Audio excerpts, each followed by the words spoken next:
The world of Malcolm Noble's crime fiction.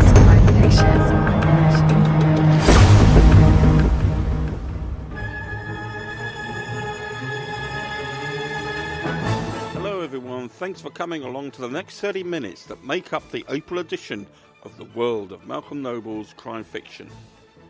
I'm sitting here awaiting the release of The Case of the Headmaster's Daughter from the Crime Stock. And then there's the radio play, No Lost Dogs, which I promised you last time, but it got postponed. And it's going out live, of course, on 102.3 HFM on Thursday, the 26th of April. Now, we'll talk about both of those murders later on. And, of course, we'll have all of the chatty intervals.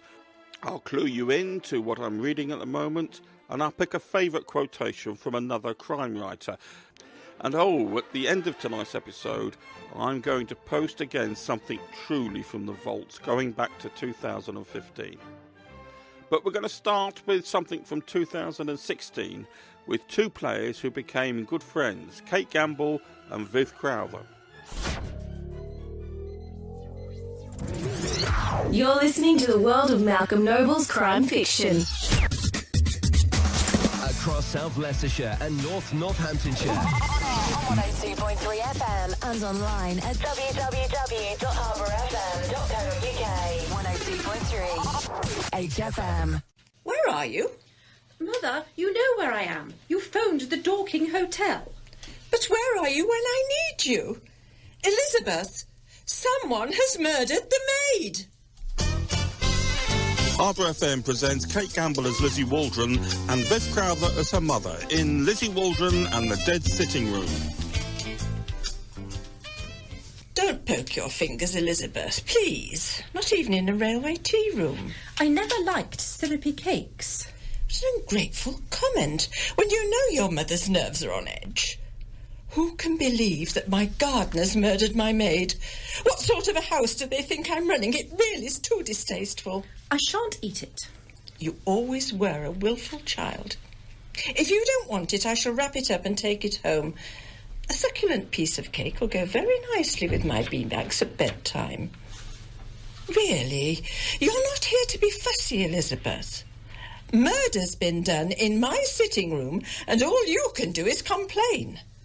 Sometimes I feel you're determined to disappoint your mother. They've let Roots go? I promised to keep an eye on him. I mean, where is the old fool going to run to? He's never happier than when he's in that garden shed. They questioned him for 3 hours.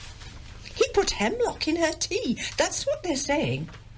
I can't believe he'd kill anyone. It really is too distasteful. Oh, I can't sit here looking at it. Give me that cake if you're not going to eat it. That's nonsense. He couldn't have mixed a fatal dose without the girl tasting that something was wrong. It's awful stuff. I remember he used to make me drink it when you wanted me to be sick. What a wicked thing to say. You were always trying to clean me out. If not one end, it was the other. Well, I hope you'll have the decency to keep such stories to yourself. I'm not bringing you back from Dorking so you can embarrass your mother. And there's to be no nonsense with that fool of a policeman. He's still moping around the village. I don't think I met your last maid. That cannot surprise you, Elizabeth. You so rarely satisfy your obligations. Sometimes I think I could be quite poorly and my own daughter would know little about it. Unlikely. And I wish you wouldn't call her the last maid like that. Sounds so final. Poor Rhoda. She was probably the worst of the lot. No second thoughts. That was her trouble. She didn't give herself no time to properly consider. She wanted to leave, but I said I wouldn't speak for her until she persevered for 3 months. She was far worse than Hilda from Shutlington, and she was bad enough. There'd been a great falling out between them. Between Rhoda and Shutlington Hilda? Don't be clever. You know your mother means Rhoda and Roots. It was all over the kitchen garden. Roots said it was out of doors and his, and she said it was for the kitchen and hers. It's very upsetting for your mother. I could feel my tubular glands inflating with the nerves. I saw no option than to share them with Dr. Dalton. My own daughter was in Dorking, I'm afraid, though she's yet to tell me why. And what did Dr. Dalton do? She had words with them. Your glandular tubes? Roots and Rhoda. Smartness does not become you, Elizabeth. She arranged an afternoon tea in my sitting room so that they could patch things up in front of me. She was very much like that, you know. She was a magistrate in the war. And it was definitely hemlock poisoning and definitely taken at this tea party. We can hardly call it a party, Elizabeth. The poor girl died. But not from Root's pot of hemlock tea. I've already decided that. What else did she eat? Rhoda made some spicy flapjack. No, she didn't poison herself. And Dr. Dalton bought some chocolate fancies. Dr. Dalton? She's always under motor cars, isn't she? She'd be a good one to start with, Elizabeth. Yes, I think so too. As soon as we get home. Joining the studio by Malcolm Noble. Good evening, Malcolm. Good evening. That's the first time I've been called artistic. Well, it depends how you define art, I suppose, really. My wife frequently calls me dramatic.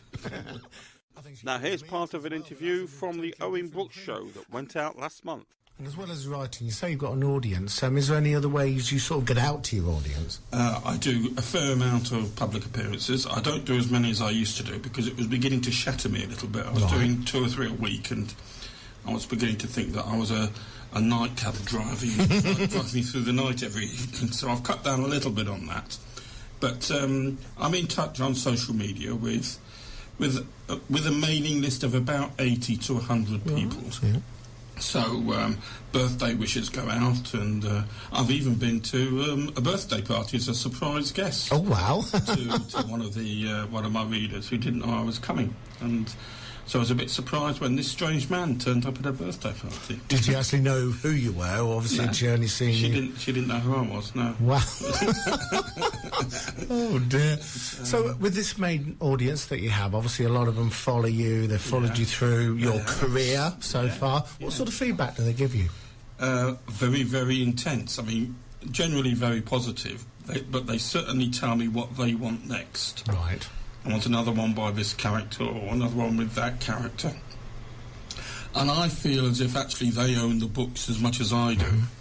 And so I generally do respond to that, even if it's not... I mean, for example, the one that's coming out in 5th of May, I think, it features a new character, but the idea of a murder in a very isolated village actually was suggested by one of the readers. That's what they wanted. Yeah, so they nearly get what they want. It's a bit of a compromise. I understand that's called The Case of the Headmaster's Daughter. It is. Okay, and is the Headmaster's daughter the one that... She... I'm not going to tell you. No. Actually, I don't think. No, I'm not going to tell you. All right, we'll let people find out more. She's there. She's involved. She's in the book. Fasten your lap strap. Here comes the trailer. Out of work and low on funds, a disgraced civil servant is shaving at his bathroom window when he hears that the headmaster's daughter is on the run for murder. He's drawn into investigating the death of a sworn enemy from his school days. It's 1938, and the talk of war You're is listening nervous to and the world of uncertain. Malcolm Noble's Crime The trail Fiction. leads Ambrose Skelton to the pub with 2 names, where, with the help of Special Constable Fat Chance and an ironmonger who's in love with the maid at the vicarage, he investigates the twists and turns of his first published investigation. It's great. It's Malcolm classic. Noble's Case of the Headmaster's Daughter is on sale from the 4th of May. The world of Malcolm Noble's crime fiction. Order it from wherever you buy your books, and don't forget to inquire at your local library. MalcolmNoble.com. Bad Bembo Walters of the Foreign Office was the first to mention that the headmaster's daughter was back in England. She shot Sammy Pepys in South Africa, and she's hiding in a vicarage. It was 7:15. I was taking the call on Arkwright's Landing in my pyjama bottoms, trying not to make the earpiece sticky with shaving soap. Mrs. Arkwright was halfway up the staircase, holding the baker-like cradle, while I leaned over the banister, stretching the lead more than she liked. I said you'd want to sort things out. What do you think, old man? I can give you the name of the place. What are you driving these days? How did you reach me? I asked, petulantly. I had been shaving with the bathroom window open, and a cold draught from the alley was catching my bare shoulders. I asked him again, but he wouldn't explain, and Mrs. Arkwright didn't want me to make it a long phone call. I told Benbow that I couldn't help him. And we'll be spending more time with the headmaster's daughter next month. Now, back to the Owen Brooks show. Just thinking back, obviously, we should have recently done our adult play. Didn't quite go to plan, did it? That went well, didn't it? didn't quite turn out as it should be. No, we got slaughtered by the beast from the east. We did. And we decided to put safety first. Definitely. And so we put it off, but I think we've almost agreed, I think. Yeah, we've approached all 4 actors, because obviously they'd all planned for that night. Yes. So we need to make sure they're available again. Absolutely. But probably towards the end of April, I think that's going to happen again, Malcolm. So we'll keep our listeners informed of that. And I can confirm that No Lost Dogs will be broadcast on Owen Brooks' musical interlude for Thursday the 26th of April. Be there for 7 p.m, 102.3 FM or harbourfm.co.uk. And there'll also be a Listen Now link on malcolmnoble.com, so you can't miss it. What am I reading at the moment? I'm halfway through a Freeman Wills Croft called The Crime at Guildford, written in 1935. This is one of my favourites from his pen, although there's several others that come a close second. I've read it before, but I managed to bag a first edition at a very reasonable price. So I decided that it would be nice to read it in its original state. The one that's waiting on the shelf, again one that I've read before, and this one quite recently, it's The Scream in Soho by John G. Brandon, and that's from 1940. And I'm also spending time with the old-time radio plays featuring Nero Wolfe, the character by Rex Stout. There's some really nice ones available. And my favourite quote for this month, again, it's a repeat. I've used it before when we used to call this podcast Between the Lines and Behind the Pages. My favourite quote of all time from the whole of crime fiction, the absolute number one, comes from Gypsy Rose Lee, A Mother Finds a Body. You either bury that body in the woods tonight, or you finish your honeymoon without your mother. I think it's great. I love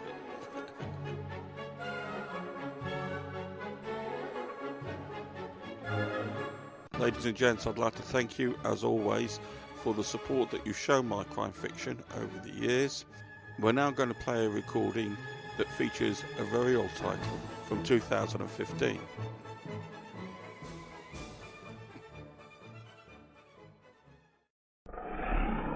You're listening to the world of Malcolm Noble's crime fiction.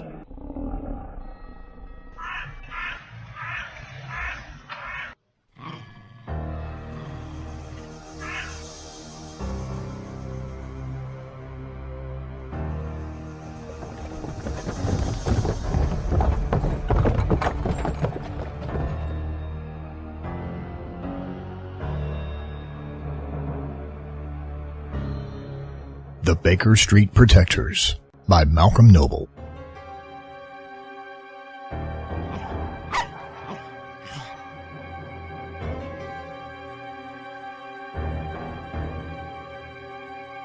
The unmarked grave of Mr. Sherlock Holmes will be disclosed only when a peeler emerges from the fog with his Victorian lantern held high. You're listening to the world of Malcolm Noble's crime fiction. Then, the true secret behind Conan Doyle's short story, The Copper Beeches, will be unearthed. But who is this lone Bobby, destined to follow the trail of muddy murder from the dark alleys of Good Ladies Junction to the forsaken creeks of the Solent?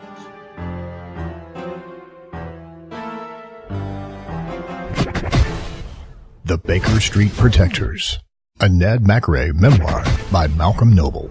In his latest story of crime and confusion, prolific crime writer Malcolm Noble takes us back to 1949, a world of post-war rationing, power cuts, and daily smog. and pitches his policemen into a trail of muddy murder from the dark alleys of Good Ladies Junction to the forsaken creeks of the Solent. Constable Ned McRae, ostracized following the debacle of his latest Secret Service, takes up the scent of the murder of Sherlock Holmes. The unmarked grave of the great detective will be disclosed only when a peeler emerges from the fog, with his Victorian lantern held high. Then, the true secret behind Conan Doyle's short story, The Copper Beeches, will be unearthed. The Baker Street Protectors by Malcolm Noble. When they closed the Albemarle file in '49 and sent me back to my division, Superintendent James W. Ranbotham, lately of the Hong Kong Police and more recently a failed applicant to Gibraltar's Y scheme, made it clear that I deserved no part in policing his city. I wasn't allowed on constabulary property. My name was banned from duty rosters, and inspectors were instructed to accept no evidence from me. James W. took charge, and he was good at it. He closed Good Ladies Junction to traffic. 2 black police cars made do as a control centre at the head of Rossington, where the superintendent took up position and defied any criminal to take a pop at him. "We've got men coming in from the county," he barked, full of command. "Let's do a bopper job, lads. A sergeant making up teams of 3 in each street. I want the back gardens and outhouses searched. You know what you're looking for? A sergeant to take pairs on each pavement, working his scissors, knock on every door. Is everyone in who should be? Where are the dogs, someone?" Someone replied, "Just getting here, sir." "I want the dogs on the roof. Don't tell me what force orders say. Get the dogs up there. They've more sense than you lot." Then, "The CID, where are the damn detectives? You 3, go like rabbits through the area. Stop anyone likely." Not for the first time in my life, I curled up between empty sacks on the back of a horse-drawn cart, and thank God that the warmth made up for the smell. Our progress along the lanes and through the forest villages was slow but steady. I think Esme may have been mesmerised by the sound of her regular footsteps. We neither slowed at junctions nor hesitated at level crossings. Now and then the woman would call out, "All's well," when someone appeared on the road or another opened a bedroom window. At the stroke of 1 o'clock we filed into the Chief Constable's office. The old man had pushed his chair back from the expansive desk, and his clerk at a small table pushed against the chief's was already marking up the page. The drill sergeant, wearing white gloves and a tailored jacket with a red plait at the shoulder, positioned Ramsbotham at the door and nodded at the 2 escorting officers who were standing between me and the big desk. They were supposed to stop me attacking the old buzzard. The chief looked at me and played with his moustache. "I had incurred my chief constable's gravest displeasure," he said, and the clerk recorded the admonishment in the ledger. The drill sergeant barked, the escort snapped to attention, and we all marched from the room. "You have ruined my career, Mr. McRae," he said as I stood in the middle of his office.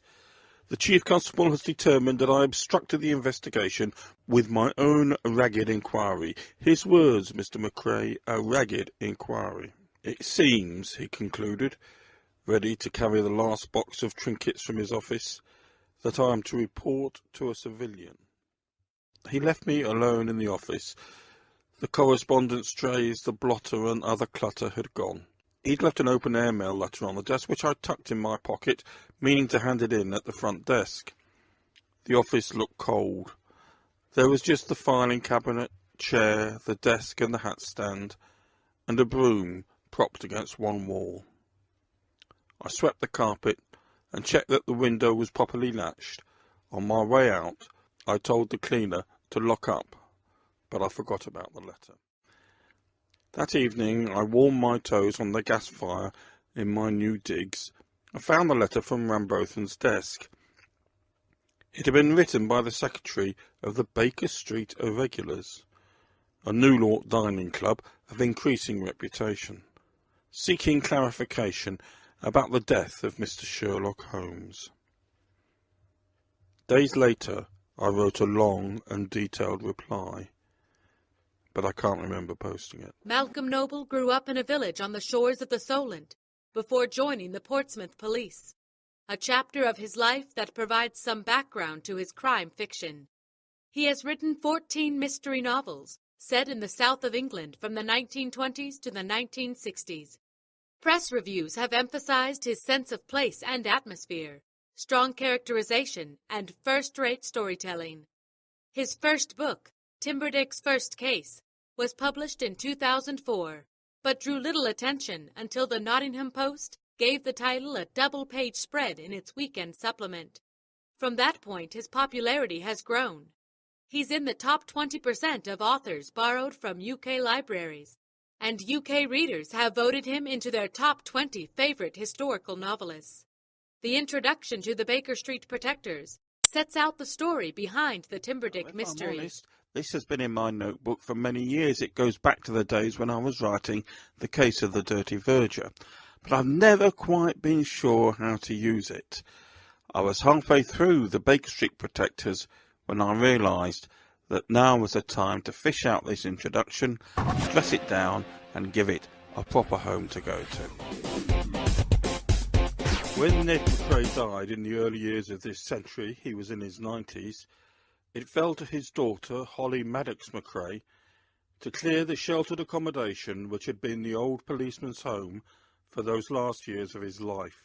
That's when she came across the boxes of manuscript and typescript, which we call the Ned McCrae Papers, and came to be known as the Timberdick. Ned had detailed over 30 cases, but from the start we realised that he had set aside 3 books from the rest. Holly was insistent that we shouldn't go ahead with the publication of these 3 books until we could verify absolutely 2 of the accounts concerned Ned's Secret Service during and after the war. The third story relies on Sherlock Holmes having been a real person. You're listening to the world of Malcolm Noble's crime fiction. Noble concedes that he has quite an affection for the book. I'm especially excited by the prospect of the Baker Street Protectors being published in August because I think it's one of the most honest Ned McCrae tales that I've written so far. Yes, I enjoyed doing all the Sherlockian research and it was a very enjoyable and easy book to write. But it really goes beyond that. I feel that Ned McCrae in this story acts more on his own free will than in any of the other books which I've written about him. The Baker Street Protectors was developed in line with suggestions from Noble's readers. For some years now, one of my regular readers has been campaigning for me to write a book based around Ned McCrae's notebooks and diaries and the pocketbooks that he would have kept while he was working on his beat. And the Baker Street Protectors very much grew out of that idea. I wrote around that subject and then soon found that I had a foundation for another idea that had been in my mind for some time, and this was a Sherlock Holmes book. In the second chapter of the book, where the Sherlock Holmes element is introduced, it seemed to come very naturally, and it wasn't long before I was scribbling away 10 to the dozen. It was important to me that the Sherlock Holmes element should be a central part of the book, but shouldn't be forced or twisted to fit in with the story in any way. And what do we learn about Mr. Sherlock Holmes? I wanted the Sherlockian elements to be quite crunchy, quite crusty. I wanted there to be something that the Holmes fans could get their teeth into. And so if you look into this book, I'm not going to tell you too much, but if you look into this book, you'll find that there's more than one mystery to solve, and there's more than one Sherlockian assumption that is challenged and supported with a certain degree of evidence. But, of course, writing for the serious Sherlock Holmes fan, you are, to a certain extent, a hostage to fortune. My goodness me, I've tried to get all the details right, but I'm sure somebody will pick me up somewhere.